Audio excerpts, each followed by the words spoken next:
Hey guys, welcome back to my channel. If you're new here, my name is Anna and I make New York City-based adventure videos spiked with love and positivity.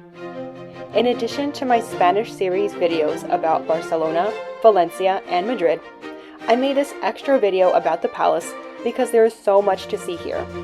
The Royal Palace of Madrid is a must-see if you're visiting Madrid. I'll tell you about the history of this palace and show you what to expect during your visit. If you haven't watched the previous videos in my Spain series, check the description box for the links. Alright, let's get this video started. The Palace of Madrid is regularly used by the King and Queen of Spain for audiences and official events. The palace is the largest in Western Europe, has over 3,000 rooms, and continues to be used as the official residence of the King of Spain. With over 135,000 square meters, it's one of the few official seats of a head of state that is open to the public.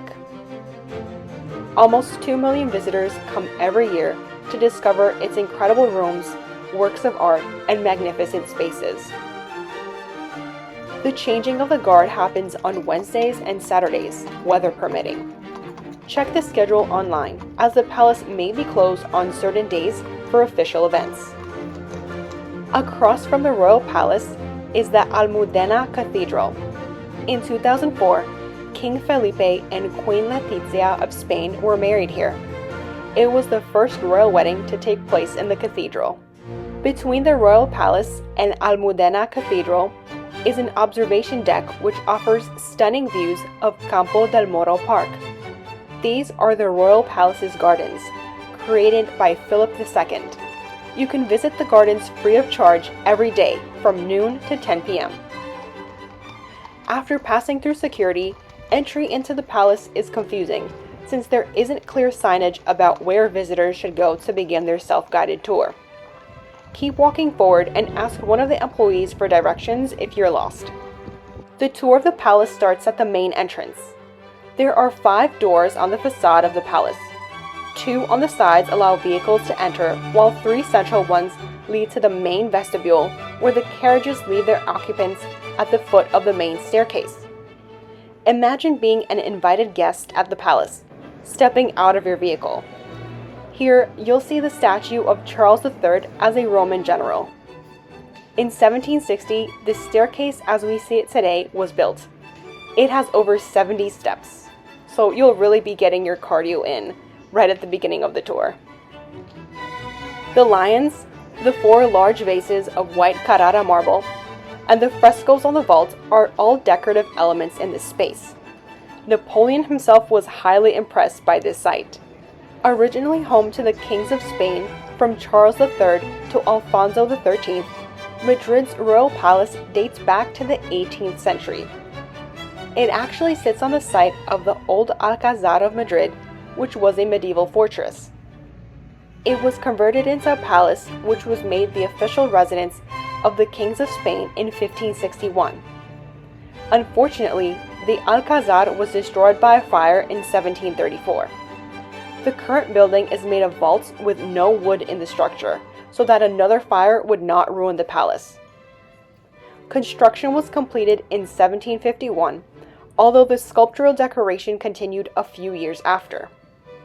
The palace was inspired by sketches for the construction of the Louvre in Paris. It's built in the form of a square and looks out over a large interior courtyard. Charles III, known as the Mayor of Madrid due to the large number of reforms and initiatives that he undertook in the city, became the first monarch to occupy this new palace building. His successors added many decorative details and furnishings. The style of the palace has been shaped throughout the years by the tastes of the various monarchs who lived there.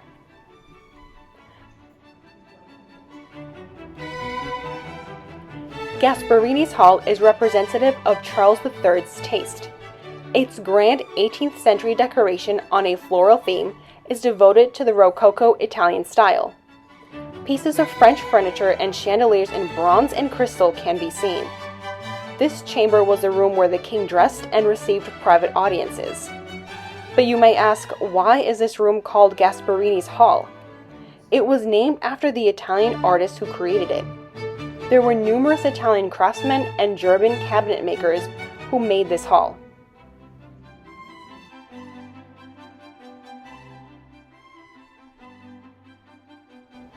The Gala dining room was used for balls and gala dinners. 3 central rooms were actually united to create its long length. Today, it hosts state dinners.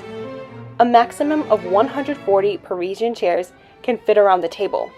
Interestingly, the tables can actually be dismantled when it's time to transform the area into a ballroom. The decoration of the vaults is from the 18th century. The walls are a good example of contemporary French neo-Baroque style.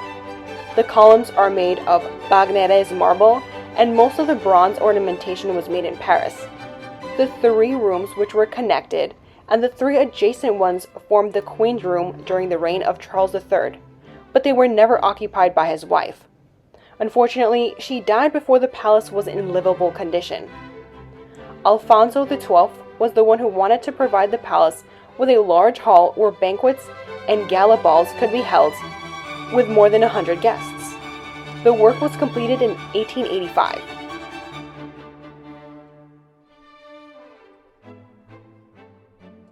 The Royal Chapel was moved to its present location in 1742. It's home to a collection of string instruments made by Antonio Stradivari.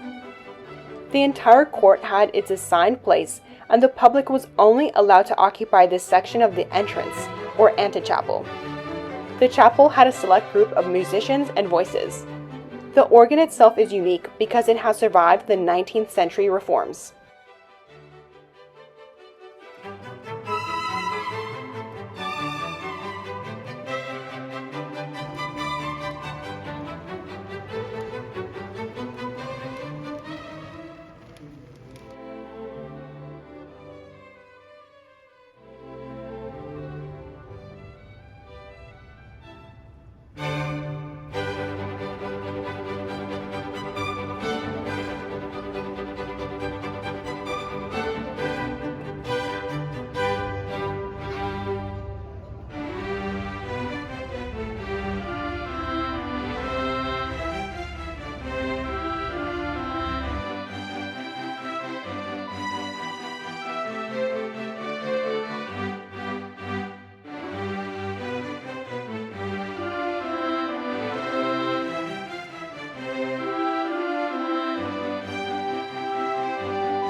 The throne room is one of the most superb rooms you'll visit at the palace.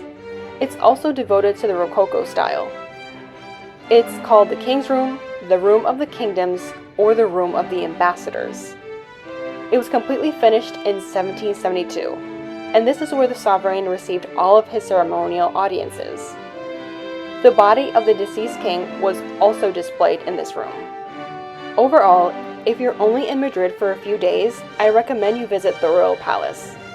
It's worth seeing these beautiful interior spaces and learning about Spanish history. I'll leave the official website for the Royal Palace of Madrid linked in the description box.